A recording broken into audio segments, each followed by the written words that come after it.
ini saya akan menjelaskan tentang teks resensi. Pada kali ini saya mengambil dari buku novelis terkenal di Indonesia yaitu Terelie. Saya akan menceritakan kembali tentang bukunya yang berjudul Si Anak Spesial. Saya akan menjelaskan identitas buku, identitas penulis, isi buku, kelebihan kekurangan, kutipan favorit, dan ada pula dokumentasi saat membaca. Mari kita berkenalan dulu dengan buku Si Anak Spesial. Buku ini berjudul Si Anak Spesial. Halamannya ada 329, penulisnya Terelie, dan diterbitkan oleh Republika. Tahun terbitnya pada 8 Desember 2018. Harga buku dibanderol 70.000. Buku ini terdapat banyak variannya. Jadi buku yang covernya ini itu sebenarnya sudah pernah diterbitkan pada tahun yang lebih lama, namun diterbitkan kembali dengan isi yang lebih baru. Mari kita mengenal sang penulis. Terelie merupakan seorang penulis yang sangat terkenal di Indonesia. Jutaan orang telah mengetahui dia. Novel yang dibuatnya pun berbagai macam genrenya dan selalu terkenal. Terelie lahir di Provinsi Sumatera Selatan di Kabupaten Lahat pada tanggal 21 Mei 1979. Sebagian orang mungkin sudah tahu bahwa Terelie itu merupakan nama peranya saja atau nama panggungnya. Sementara nama aslinya ialah Darwin. Sekarang kita akan mengenal isi bukunya. Novel Si Anak Spesial ini dilatar belakangi pada pedalaman Sumatera pada tahun penjajahan Belanda sebelum dan setelahnya. Meski kerap dianggap anak nakal, tokoh utamanya ini mendapat bimbingan tegas dari orang tuanya dan teman-teman sekitarnya. Bukan hanya mengarahkan pada potensi, namun novel ini memperkenalkan kepada visi misi sang tokoh utama, terutama saat ia mulai mengenal para petugas proyek yang berasal dari negara lain dan kota-kota besar.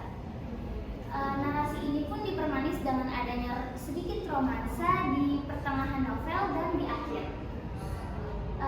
Romansa yang dikenalkan adalah romansa kanak-kanak hingga romansa remaja. Romansa ini lugu dan merefleksikan kejujuran emosi masa kecil. Secara substansial, karya ini menegaskan bahwa kerja keras dan pendidikan adalah fondasi utama bagi seorang anak untuk mencapai cita-cita atau melampaui keterbatasan dan mewujudkan mimpinya yang besar.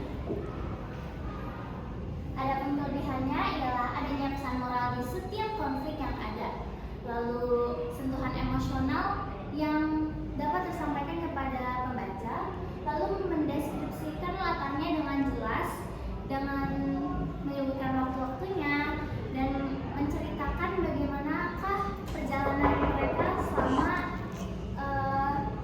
selama di narasi-narasi tertentu. Ada pula alur cerita yang dapat mudah dimengerti, lalu karakterisasi yang manusiawi. Tentu tidak luput dari kekurangannya, yaitu tempo cerita yang lambat di bagian awal. Pada bagian awal novel, banyak pembaca, terutama saya, yang merasa novel ini membosankan dan sulit untuk dimengerti. Karena ia pula menggunakan bahasa asing. Bahasa asing di sini bukan hanya bahasa Inggris, namun juga bahasa Belanda.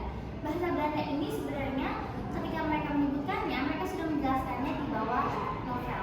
Namun ketika dibaca lagi dan lagi, kalimat-kalimat itu selalu muncul namun tidak dijelaskan ulang. Jadi para pembaca harus mengingat dengan jelas apa arti dari kalimat tersebut. Lalu kurangnya pembangunan karakter pendukung. Novel ini benar-benar memusatkan karakternya pada karakter utama dan kurang menjelaskan bagaimana karakter pendukung dapat membantu si karakter utama dalam menyelesaikan konflik-konflik. Berikut adalah kutipan favorit saya. Laksana kilat yang menyambar, berkelebat mengambil takdir, bakat hebat Ahmad, semua cerita selesai. Saya mengambil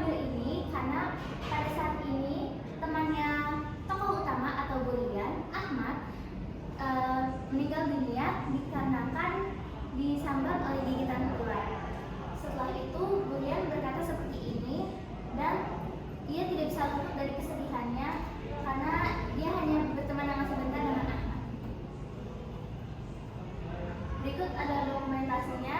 Sebenarnya ini ada videonya itu tapi tidak